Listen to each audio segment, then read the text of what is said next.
Hello, my friends and family at HES. I'm sitting here in the foyer in the archway of Healdsburg Elementary School. And today we're going to read one of my favorite books about Martin Luther King Jr., our hero. It is called Martin's Big Words.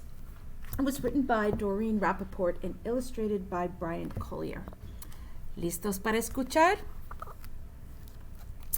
Martin's Big Words.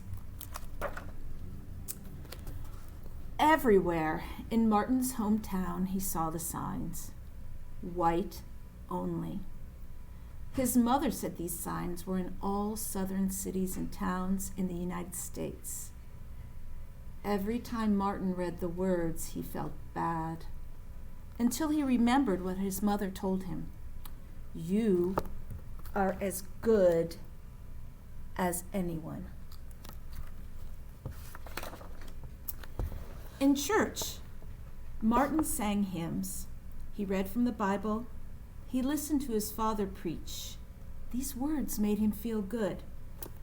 When I grow up, I'm going to get big words too.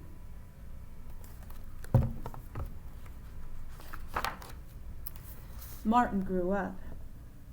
He became a minister, like his father, and he used the big words he had heard as a child from his parents and from the Bible.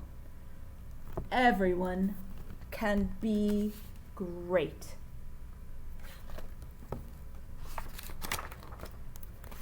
He studied the teachings of Mahatma Gandhi.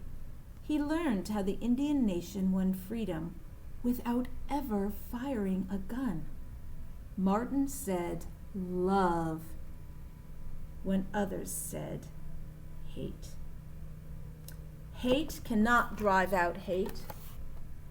Only love can do that. He said together when others said separate.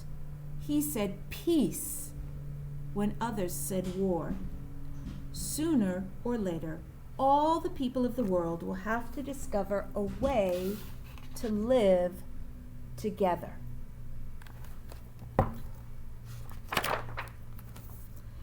In 1955, on a cold December day in Montgomery, Alabama, Rosa Parks was coming home from work. A white man told her to get up from her seat on the bus so he could sit.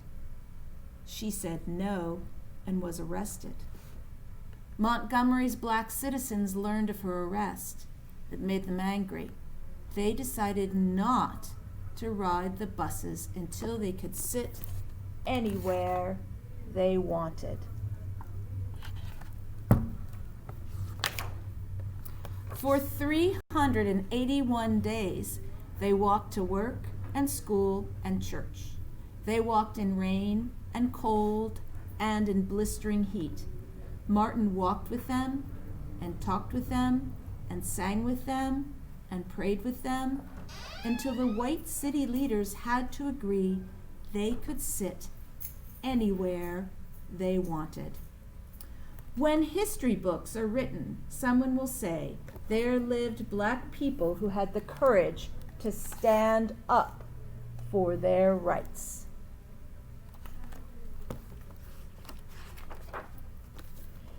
In the next 10 years, black Americans all over the South protested for equal rights. Martin walked with them and talked with them and sang with them and prayed with them. White ministers told them to stop. Mayors and governors and police chiefs told them to stop. But they kept on marching. Wait! For years I've heard the word wait.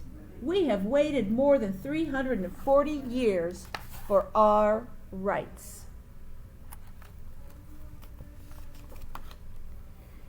They were jailed and beaten and murdered. But they kept on marching. Some black Americans wanted to fight back with their fists. Martin convinced them not to by reminding them of the power of love. Love is the key to the problems of the world.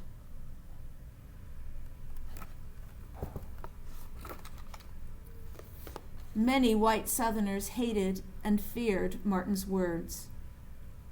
A few threatened to kill him and his family. His house was bombed. His brother's house was bombed. But he refused to stop. Remember, if I am stopped, this movement will not be stopped because God is with this movement.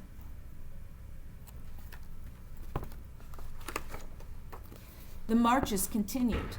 More and more Americans listened to Martin's words. He shared his dreams and filled them with hope. I have a dream that one day in Alabama, little black boys and black girls will join hands with little white boys and white girls as sisters and brothers.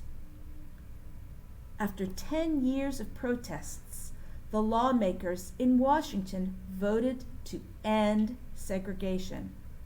The white-only signs in the South came down.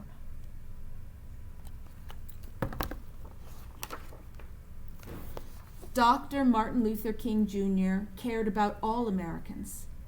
He cared about people all over the world, and people all over the world admired him. In 1964, he won the Nobel Peace Prize. He won it because he taught others to fight with words, not fists.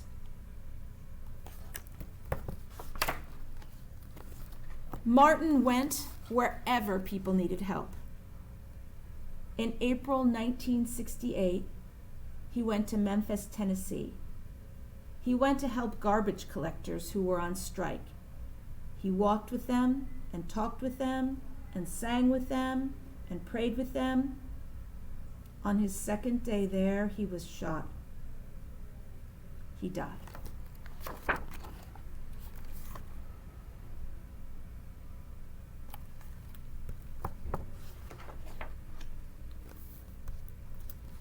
His big words are alive for us today. Freedom, peace, together.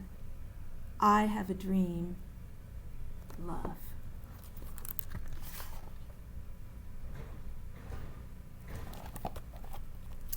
Martin's big words, so important for us to listen to and to share again and again.